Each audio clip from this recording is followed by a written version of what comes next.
அயப்பாக்கம் என்ற ஒரு கிராமத்தில் ரூபஸ் என்ற ஒரு இளைஞன் வாழ்ந்து வந்தான். அவன் தினமும் தேவாலயத்துக்குப் போவான், மனமார ஜெபிப்பான், தேவனை மிகவும் நேசிப்பவன்.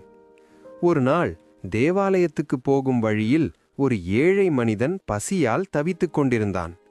இப்ப நேரமில்லை, திரும்பி வரும்போது பார்த்துக் கொள்கிறேன் என்று சொல்லி ரூபஸ் தேவாலயத்துக்குள் சென்றான். ஜெபம் முடிந்து வெளியே வந்தபோது அந்த மனிதன் அங்கே இல்லை. அன்றிரவு ரூபஸின் கனவில் இயேசு தோன்றினார். ரூபஸ் மகிழ்ச்சியுடன், கர்த்தாவே, நான் தினமும் உம்மை ஜெபிக்கிறேன் என்றான். அதற்கு இயேசு மெதுவாகச் சொன்னார், நீ இன்று என்னை பார்த்தாய், ஆனால் உதவி செய்யவில்லை. அதிர்ச்சியடைந்த ரூபஸ் கேட்டான், கர்த்தாவே, எப்போது? இயேசு பதிலளித்தார், நீ உதவி செய்யாமல் கடந்து போன அந்த ஏழை மனிதனில் நானே இருந்தேன். அன்றிலிருந்து ரூபஸ் புரிந்து கொண்டான், ஜெபம் மட்டுமல்ல, அன்பும் உதவியும்தான் உண்மையான விசுவாசம்.